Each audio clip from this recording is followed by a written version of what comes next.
या राज्यातील जवळपास 80-82 हजार आशा वर्कर आणि गटप्रवर्तक सव्वा महिना झाला अध्यक्ष महोदय आंदोलन करतायत. सव्वा महिना झाला. तुम्ही मागच्या वेळेस जून 2023 मध्ये 1,500ची वाढ केली आणि आता 1.5 महिन्यापासून या बिचाऱ्यांचा 7,000 रुपयाचा अध्यक्ष महोदय 1 मिनिट पूर्ण होऊ द्या ना. आम्ही अर्थसंकल्पीय अधिवेशनाचा पहिला दिवस तुम्हाला पॉइंट ऑफ इन्फॉर्मेशन मांडण्याची संधी मी देईन ना. असं कसं आपण ऐकून घ्या. आझाद मैदानावर बसले आहेत. 1.5 महिन्यापासून अध्यक्ष महोदय बसले आहेत. आपण विनंती आहे आपल्याला विनंती आहे की 7,000 याच्यावरती भाषण होणार नाही. आपण थोडक्यात सभागृहाला माहिती द्या. याच्यावरती भाषण मी देणार नाही. अगदी थोडक्यात आझाद मैदानावर अध्यक्ष महोदय माननीय मुख्यमंत्री महोदय ते 1.5 महिन्यापासून बसलेले घरदार सोडून बसलेले आहेत. आपल्याला विनंती आहे कॅबिनेट पुढे जाण्यासाठी डिपार्टमेंटचा प्रस्ताव 7,000 रुपये वाढीचा तयार आहे. पण का महिनाभर ते सगळे ऊन ताण घरदार सोडून सगळ्या महिला तिकडे आहेत. त्यांची काळजी महाराष्ट्राने घ्यायची नाही का?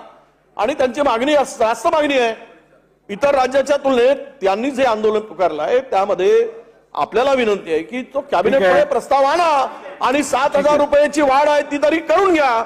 अध्यक्ष महोदय, आज पहिलाच दिवस आहे आणि आज एक मुद्दा इथं उपस्थित केलाय. मी सभागृहाला सांगू इच्छितो, राज्याच्या मुख्यमंत्र्यांनी स्वतः त्यांना अनेकदा वेळ दिला, अनेकदा चर्चा केली. अध्यक्ष महोदय, एखादी मागणी एखाद्याची असल्यानंतर दुसरं सरकारच्या बरोबर चर्चा करताना 2 पावलं सरकारने पुढे मागे सरकलं पाहिजे, त्यांनी 2 पावलं पुढे मागे सरकलं पाहिजे. त्या आपल्याच सगळ्यांच्या बहिणी आहेत, आपल्याच मुली आहेत. त्याच्याबद्दल सरकारचं दुमत असायचं काही कारण नाही. सरकार त्या बाबतीमध्ये सकारात्मकच आहे.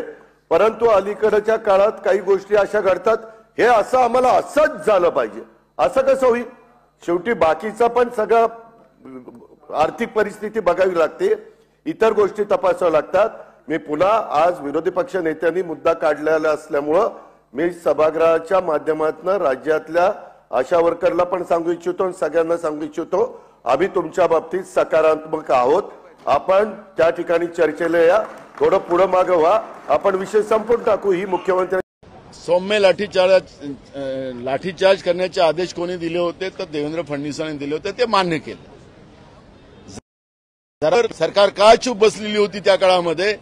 आम्ही त्यावेळेस सर्व पक्ष मीटिंगमध्ये सांगितलं होतं की सरकारने जी महाराष्ट्र जे पेटवलं जाते ते पहिले थांबवलं पाहिजे, पण सरकारने ते थांबवलं नाही.